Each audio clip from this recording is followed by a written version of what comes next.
নমস্কার বন্ধুরা, আজ আপনাদের জন্য নিয়ে এসেছি আমাদের ছোটোবেলার এক ডাকাতের গল্প, যা আমরা ছোটো থেকে শুনে বড় হয়েছি আমাদের দাদু ঠাকুমার হাত ধরে। সেই দিনগুলো কোথায় যেন সব হারিয়ে গেল। আবার আপনাদের মধ্যে সেই দিনগুলো অল্প হলেও ফিরিয়ে আনার চেষ্টা করছি।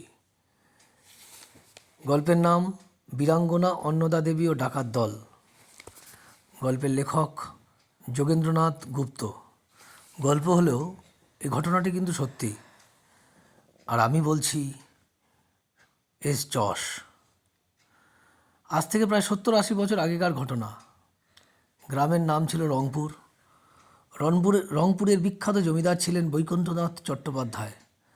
একদিন এক বিয়েবাড়ি উপলক্ষে উনি এবং ওনার বাড়ির সমস্ত আত্মীয় দূরে এক বিবাহ বাড়িতে চলে গেছিলেন। বাড়িতে রয়ে গেছিল শুধু অন্নদা দেবী ও তার কিছু সহচরী। অন্নদাদের বয়স তখন প্রায় 40 বছর। সেদিন ছিল অমাবস্যার রাত্রি। ঘন মেঘ করেছিল। বর্ষাকাল, যখন তখন বৃষ্টি আসার সম্ভাবনা। গ্রামের এক প্রান্ত দিয়ে একটি খাল এঁকে বেঁকে দূরে, অনেক দূরে, আরও দূরে একটি ছোট নদীতে গিয়ে মিশেছিল। সেই খালের দুপাশে ছিল বাঁশ বন, আম বাগান এবং নানা গাছপালা। ওই খালের ভিতর দিয়ে 3খানা সরু ছিপ নৌকা খুব দ্রুত জমিদার বাড়ির দিকে এগিয়ে আসছিল। প্রত্যেক নৌকায় প্রায় 10-12 জন লোক ছিল।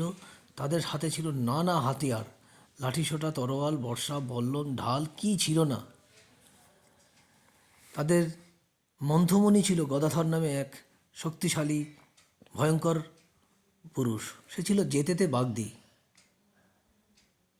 গদাধরও তার দলবল বাড়ির উঁচু পাঁচির ডিঙিয়ে জমিদার বাড়ির ভেতরে প্রবেশ করতে আরম্ভ করেছিল। বাড়ির ভেতর ঢুকেই ডাকাতরা তাদের মশাল জ্বালিয়ে হারে রে রে রে রে রে রে রে রে রে করে সর্দা দরজা, কপাট ও জানলা ভাঙতে আরম্ভ করেছিল। ভীষণ শব্দে দামামা বাজিয়ে তারা গ্রামবাসীদের ভীত ও আতঙ্কিত করে ডাকাতি করতে আরম্ভ করলো। এদিকে অন্নদা দেবী রাত্রির প্রথম ভাগে নিশ্চিন্ত হয়ে ঘুমিয়ে পড়েছিল।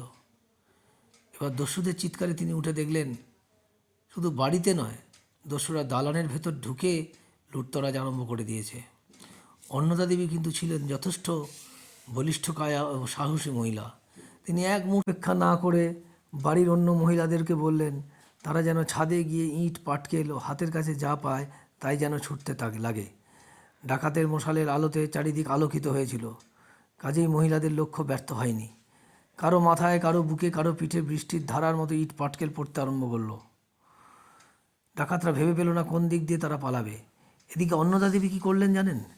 অন্নদা দেবী তার সুদীর্ঘ মেঘের মতো কালো কেশ পিঠে এলিয়ে দিলেন।